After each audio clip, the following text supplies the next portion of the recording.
Всем привет! Меня зовут Рома. За камерой, как всегда, Дима. С нами еще один Дима за другой камерой. И на этом самом месте, в прошлом видео, вот здесь вот, на этой заправке, мы встретили человека, который, похоже, попал в рабство. Вот смотри, по обочине идет человек. Сейчас постараемся объехать его или спереди встать, может быть, получится с ним пообщаться.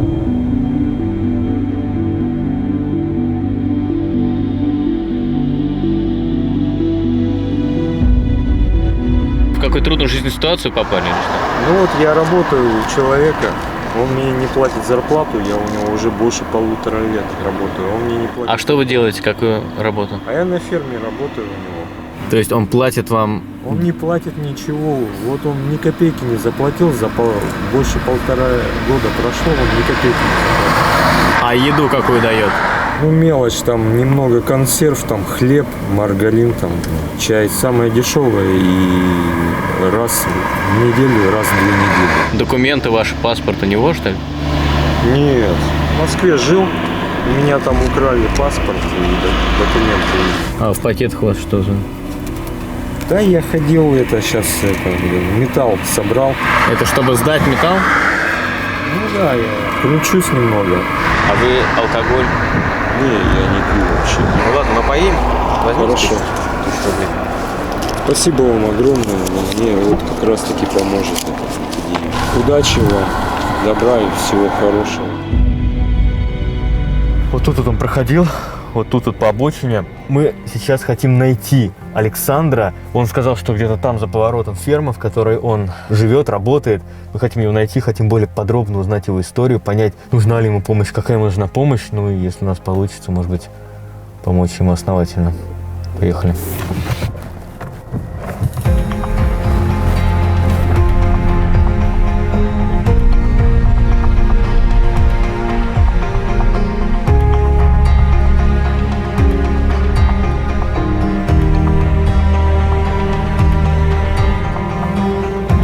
Вот здесь вот по вот этой дороге, там за поворотом должна быть этот населенный пункт, это деревня, село, я не знаю.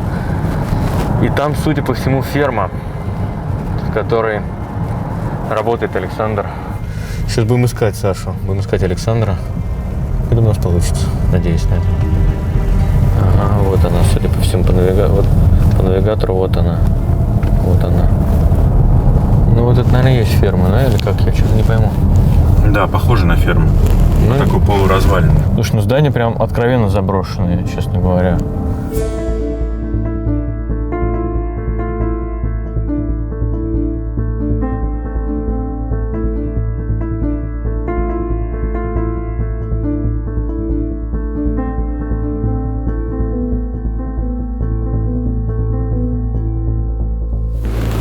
Смотри, здесь машины «Жигули», да, старые тракторы, вообще Да, просто раздолбанная ферма. Похоже на старую какую-то. Ну, это ферма. Я туда, ну, честно говоря, заходить, да, как-то боюсь. Ну, не с точки зрения какого-то, а с точки зрения, что сразу спугнуть, да, там, вот эту всю историю и человека, и вообще. Ладно, сейчас я подойду, спрошу. Может, фотку, да, покажешь? Да. Здравствуйте. А вы вот этого человека видели, знаете? Нет, не знаю. По селу, может быть, ходит здесь где-то. А я не местная. А, вы не знаете, да? Ладно, спасибо. Не местная, не знает.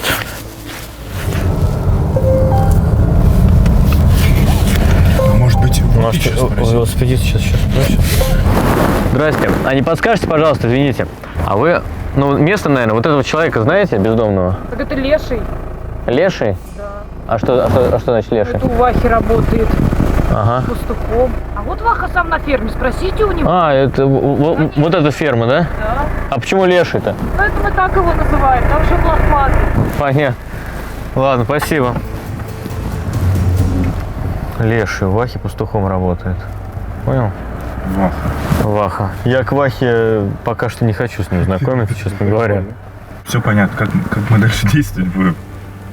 Есть какие-нибудь предложения? Сейчас стоим, понаблюдаем за этой фермой. У нас есть камера, которая приближает, увеличивает. Просто понаблюдать. Понаблюдать. А если он уже видел наше видео? что вполне себе вероятно. Ну, вот поэтому должен пойти я. Меня он точно не видел. Кто не знает, это суицидник наш. Ну и что, прибегу? Пока. Пойди, кто пошел туда. Прям туда? Слушай, ну, на самом деле ситуация, конечно, честно говоря, непростая. Простая. Даже сейчас я сижу, и я не понимаю, что можно сделать. Ну, если бы я был на его месте, я уж точно не был бы доволен, что какие-то ребята с камерами приехали и вторгаются в мою спокойную жизнь. Ну, что-то делать надо. Нет, ну сейчас мы что-то будем делать. То есть задача просто понаблюдать. Может быть, этот Александр еще где-то выйдет, и как-то его удастся застать. Тревожно очень. Да тревожно тоже. Как-то, знаешь, вот тревожно того, что нет понимания, как действовать. Да. Вон он, кто-то вышел. Кто? Че, не видишь, рядом с трактором? Да, вижу. Дима, видишь, куда-то там побежал тоже. Че? Да Дима куда-то побежал туда. Он увидел, что кто-то вышел тоже. Кажется, я увидел. Да, мы тоже увидели, что он вышел. Да, Дима. Алло, Ром, я вижу Ваху и вижу Александра. На него сейчас Ваха орет. Сильно. Это... Он сказал ему, чтобы он ушел, смотри. Он ушел туда, в дверь. Идет Ваха идет. К тебе идет Ваха, по-моему. Да, вижу. Я отхожу, но Александр точно там. Ну, я понял. Все. В общем, он там находится на ферме. Мне кажется, Ваха идет к своей машине. Если он уедет, будет здорово. А, в нашу сторону уезжает. Сейчас он подъедет сюда. Посмотрел на нас. Посмотрел, да? Мне сердце прям бьется. Исполнительно. Он резко куда-то уехал, сел в машину, наорал на этого, чтобы он ушел, на Лешего. Да. Куда он уехал, как думаешь? Вон он стал там. А, он встал. наблюдает, похоже. Все, он смотри, передвинулся дальше за кусты. Да, вон он. Видишь? Да, вижу, машину он спрятал и просто там стоит. Сейчас Да, он смотрит, наблюдает. смотрит, наблюдает. Он живой, нет? Кто? Леший. Ну, живой, конечно, а что нет? На обочине его видели недавно, он шел у нас, он как бы это, тронул. Ну, в том плане, что, может, помощь какая ему нужна, думали. Ну, он как раб у них. Как раб у них, да? Конечно. Вон. Не кормят, ничего нет. Ну ладно, спасибо. Ну, он идет сзади, смотри. Он идет сзади. Тут Леша. Сумка. Ну, я пойду к нему подойду, да? Александр. Сейчас мы отъезжаем от фермы. Ваху я поманил рукой и показал ему знаком, что... Ой, Ваху, этого Лешего, да, вот этого Александра, что мы будем вот там вот стоять на выезде на трассу. Он меня, я думаю, что понял и сейчас, может быть, подойдет. Мы будем ждать, по крайней мере. Будем ждать, потому что он какой-то жест... В общем, это все сложно. Не было возможности записать. Фу, и, ну, у меня нервы. Я тоже, я просто нервничаю сильно. Он идет обходными путями, не по дороге, а, судя по всему, вон он идет, вон он идет, да, слева. То есть он специально пытается пробраться туда на трассу, чтобы его не заметил хозяин и кто-то еще, вон он идет.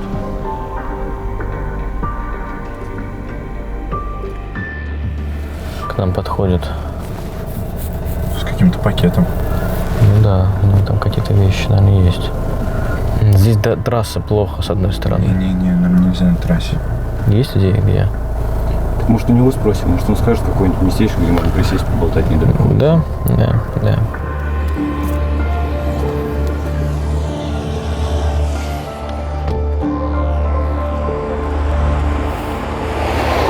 Привет. Как жизнь? Вот у меня жесть. Чего случилось? Ну, жизнь жесть. Сейчас он, только что я был в Тейково, он по дороге меня встретил, этот хозяин. Ага. Он меня давит морально, он говорит, если что, говорит, с тобой распрощаюсь. Ты мне уже надоел, говорит, что ты ходишь в Тейково, давай работай больше. Это Вот. только что. У него пятерка Ну, я видел, с да. багажником Я вот видел. этим вертикальным. Он проезжал мимо нас. Азербайджанец, ну, толстый вот он. Да я видел. Слушай, скажи, у нас есть где-то здесь какое-то место поблизости, где мы сможем поговорить спокойно? Может быть, заброшенное здание, там, плиты какие-нибудь? Есть одно место. Где? Есть. Там к ферме дорога идет, не доезжая ферму, в ту сторону, и там один объект, и можно поехать по дороге, туда даже не видно с трассы, никто не обращает внимания, не знает. То есть мы сейчас едем прямо вот туда, Да. налево? и там дорога сразу вот где. Там еще Песочная такая. вот И плиты, там всякая фигня. перед плитами. И тут дорога вот перед ними. перед ними. Давай Там сейчас, классное место. давай сейчас там с тобой поговорим. Встретимся там. Спокойно дойдешь туда, ладно? Сейчас я Иди туда. спокойно. Если что, мы за тобой следим. Не переживай. Не переживай. Давай, сейчас увидимся. Так вот. Просто в его взгляде я увидел надежду. Какой-то такой вот эмоцию, которую словами очень сложно описать, но чувствуется, что он прям вот он надеется, что мы как-то ему поможем, потому что он в патовой ситуации находится. И сейчас, чтобы вы понимали, в его жизни его можно понять, такой момент наступает, это прям очень резкий поворот в жизни. Такой вот, знаете, вот живем мы своей жизнью какой-то ровной дорогой идем, а наступает какой-то день, час X, который полностью меняет жизнь, кардинально. И сегодня такой день для этого человека. Друзья, я думаю, что у многих из вас есть люди, которые вас мотивируют. Я думаю, что у многих из вас есть люди, которые являются для вас примером. Есть такой человек по имени Сергей Карнаухов. У него есть канал на Ютубе, называется «Не падай духом». Ссылка на канал будет в описании. Сергей действительно уникальный человек, который, несмотря на свои жизненные трудности, несмотря на ограничения по здоровью, которые у него есть, реально добился и достиг многого. Он является мотиватором для тысяч людей. Просто посмотрите на фотографии до и после. Каким он был и каким он стал сейчас. Он сбросил 100 килограмм, отказался от вредных привычек, ведет активную жизнь, занимается спортом, побеждает на соревнованиях. Серега борется за права инвалидов, снимает хороший, интересный контент на YouTube. И будет очень круто, если наша аудитория нашего канала перейдет к нему по ссылке в описании, подпишется на него, таким образом вы очень сильно его поддержите. Серега, двигайся дальше, снимай дальше интересный контент. Передаем тебе привет, а зрителям попросим в комментариях под его роликом писать, что вы от слова пацана.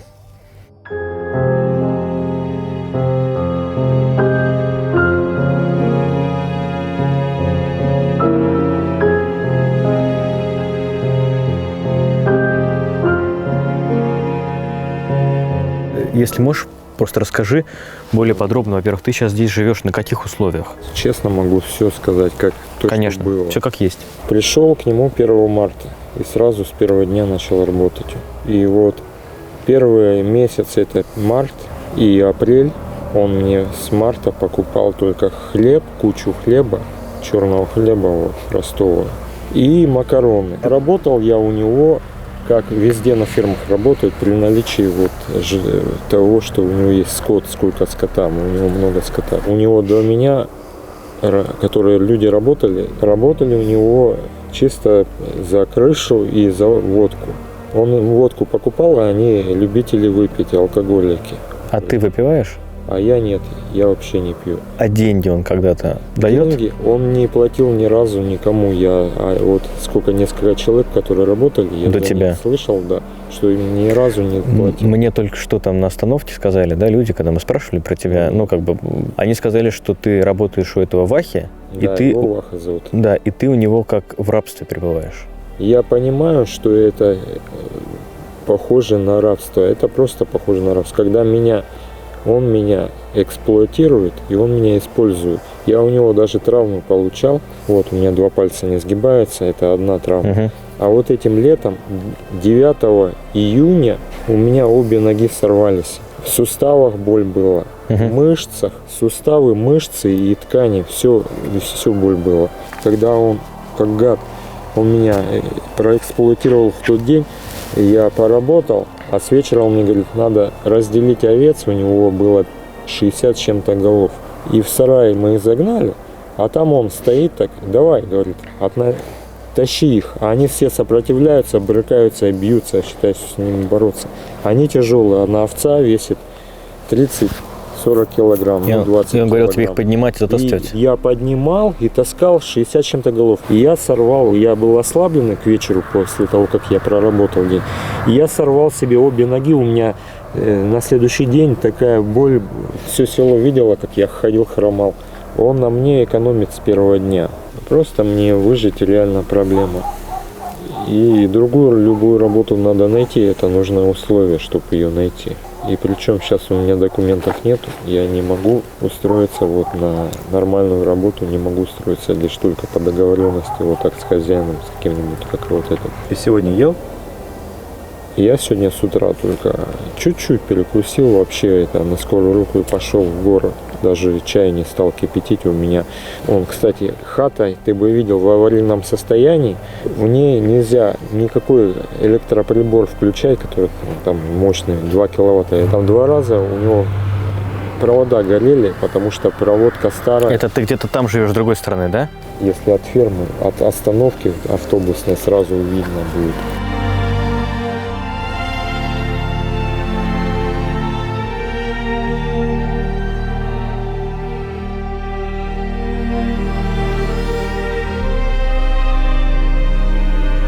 В общем, Саша пошел показывать свой дом, и его остановила жена этого Вахи. Как мы понимаем, это жена его. И что-то они там разговаривают. Она его там, наверное, как-то, в общем, запугивает. Вот сюда смотрит, чтобы он ни в коем случае там ничего-то не это. Фух, да, опасно.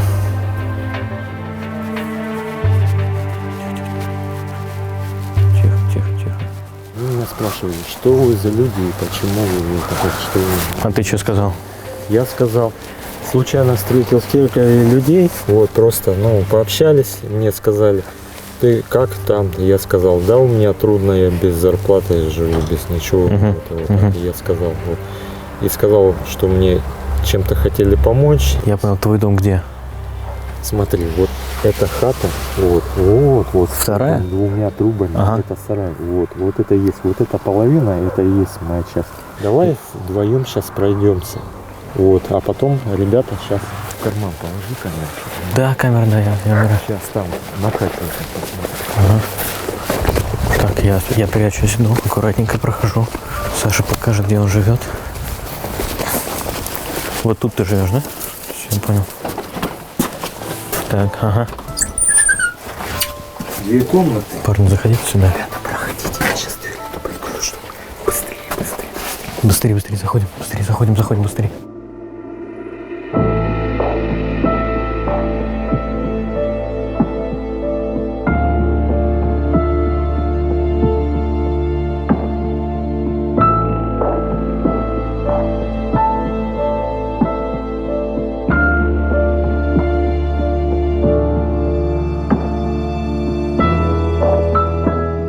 Посуда лежит, вещи лежат. Вот. А там свет есть у тебя? В этой комнате включается свет?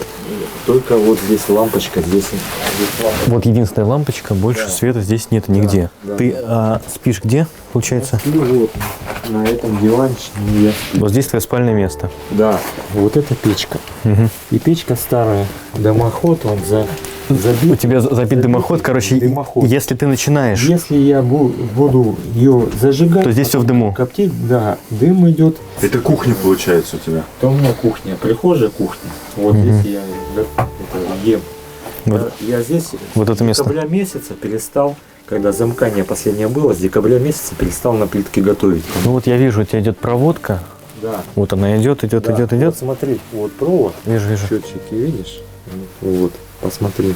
И туда от соседа идет электричество. Это проводка старая, ей Я много вижу, лет. я понял. И она поэтому горела, замыкает. И в таких условиях, вот когда холодно, зима была, я вот одеялом или 2 укрывался, вот так и спал. А был в 2 куртках, там зимняя и другая, вот так вот сидел здесь и двигался, вот так ходил туда-сюда.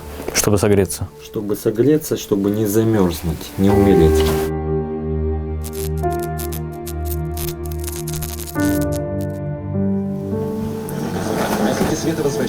Вот так я слушаю радио. Саша включил радио, то есть здесь у тебя радио работает, так вот оно подключается.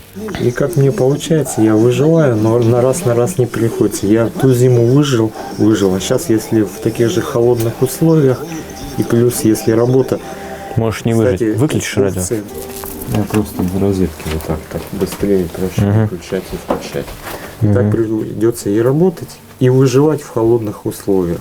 И вот это вот снабжение его 1500-2000 на питание вот за месяц. Я тебя И понял. так я выживу, не выживу, неизвестно, потому что раз на раз не приходится в таких условиях любого поставить.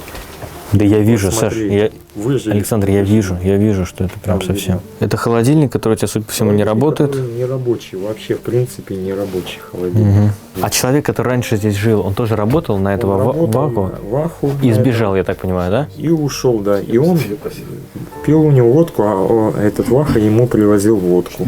Просто привозил бутылка за бутылкой. Может, себе лучшее место нашел. Может, лучшую жизнь нашел. И правильно сделал, что ушел.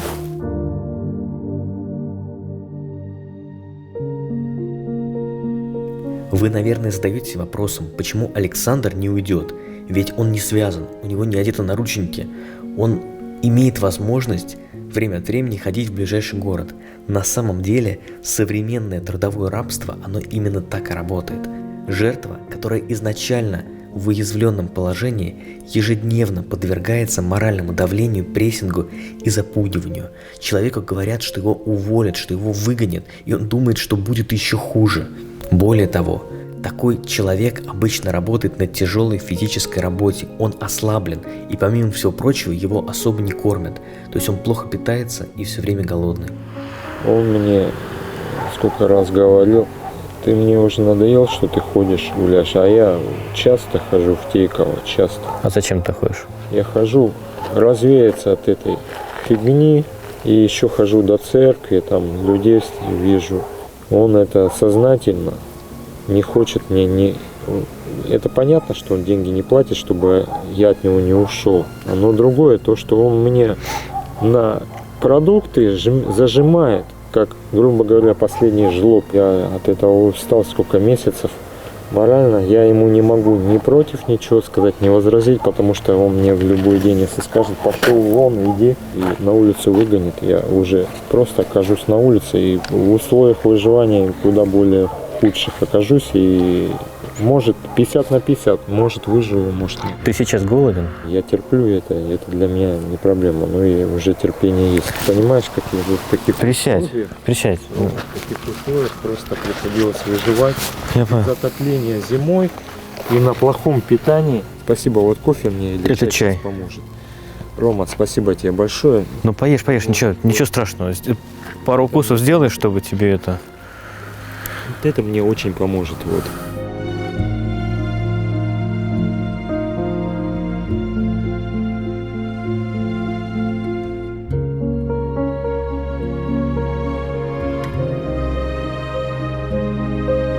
А по родным родственникам скучаешь?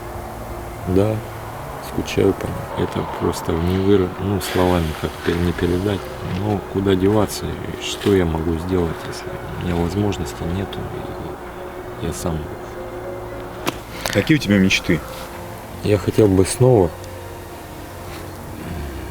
как все люди, и с семьей восстановить контакты, общаться с ними, связаться с ними. И, восстановиться снова, как раньше. И документы восстановить, жить, работать где-то и жить как люди, вот все. А вот это... это умывальник, да? Слушай, а моешься где? Моешься где?